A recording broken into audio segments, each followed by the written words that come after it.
Hi guys, आपण या ठिकाणी आंबट घारी बनवणार आहे. त्यासाठी आपण 1 वाटी भगर घेतलेली आहे आणि या भगरला आपण अर्धा ग्लास पाणी टाकून छान मऊ शिजवून घेऊया. मीठ न टाकता शिजवायची आहे. 3 शिट्ट्या येईपर्यंत आपण ही भगर छान लो टू मीडियम गॅसवर शिजवून घेऊ.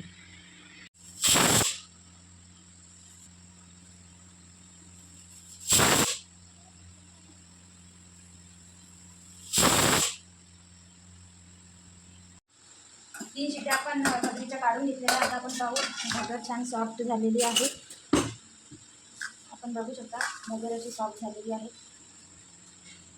आपण आता थोडं थंड होऊ देऊ आणि जे आंबटवालं दही आहे त्याच्यामध्ये मी थोडं पाणी टाकून त्याला मिक्स करून त्याचं ताक बनवलेलं आहे आणि हे आपल्याला याच्यामध्ये टाकायचं आहे. आपण ही भगर आता एका भांड्यामध्ये काढून घेऊ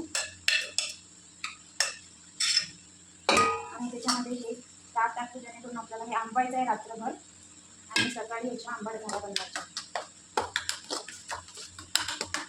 याला सगळं बाजूला ताक लागला पाहिजे त्यासाठी मिक्स करून घेऊ आणि या मिश्रणाला आपण रात्रभर ठेवणार आहोत, जेणेकरून ते छान आंबले जाईल. त्यासाठी आपण त्याला रात्रभर झाकून ठेवणार आहोत. मी हे आंबट झाल्यासाठी भिजवलेलं होतं भात. आता त्याच्यामध्ये मी जिरं आणि लसूण आणि मिरचीची पेस्ट टाकणार आहे. त्यानंतर थोडेसे तीळ, थोडासा ओवा आणि सांबार मी पहिले कट करून घेतला तो पण टाकणार आहे. आता यामध्ये 2 ते 3 चम्मच तिखट टाकणार आहे आणि चवीनुसार मीठ, थोडीशी हळद, धने पावडर. आता हे सर्व मिश्रण आपण याच्यामध्ये मिक्स करू आणि या मिश्रणामध्ये आपल्याला गव्हाचे पीठ टाकायचे आहे. जे एवढे या मिश्रणामध्ये बसल एवढं गव्हाचं पीठ आपल्याला याच्यामध्ये टाकायचं आहे. 1 वाटी गव्हाचे पीठ आपण याच्यामध्ये टाकणार आहोत आणि त्याला मिक्स करून घेऊ. गव्हाचे पीठ याच्यामध्ये आपण छान चुरून घेऊ. या मिश्रणामध्ये आपण थोडंसं पाणी टाकून घेऊया आणि पुन्हा त्याला छान मिक्स करून घेऊ. असा घट्टसर गोळा आपल्याला या पिठाचा मळायचा आहे.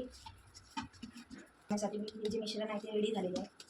आपण आंबट घारी बनवण्यासाठी पोलपाट आणि कढईमध्ये आपण थोडंसं तेल टाकून घेऊ, गरम करून घेऊ तेल, कारण आंबट घारी आपल्याला तेलामध्ये तळायची आहे.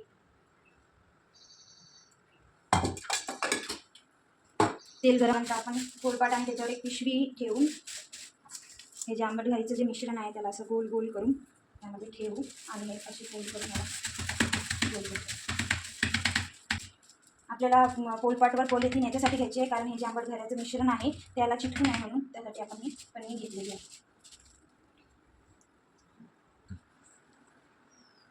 आपले तेल तापलेले आहे. आता आपण आंबट घारी याच्यामध्ये सोडूया.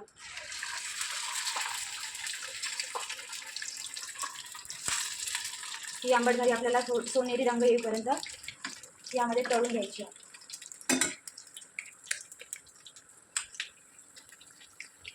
आता आंबट घारी एक साईडने तळून झालेली आहे. आता आपण तिला अशी उलटी करून दुसऱ्या साईडने पण तळून घेऊ.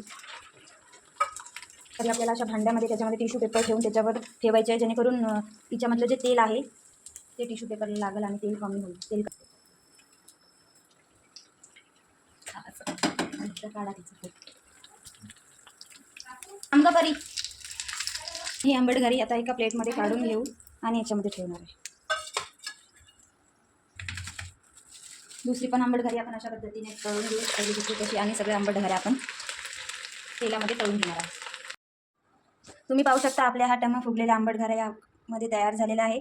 आता आपण ह्या सर्व करू. ही आंबट घारी आपण एक घास खाऊन बघू कशी झाली तर. वाव, सो यम्मी झालेली आहे. ही आंबट घारी तुम्ही खिरीसोबत खाऊ शकता, नाही तर तशी पण खाऊ शकता. व्हिडिओ आवडल्यास लाईक करा, सबस्क्राईब करा आणि माझ्या चॅनलला लाईक आणि सबस्क्राईब करा. तुम्हाला नवीन नवीन व्हिडिओ बघायला मिळतील. हसत राहा, खेळत राहा आणि सर्वात महत्त्वाचं खात राहा.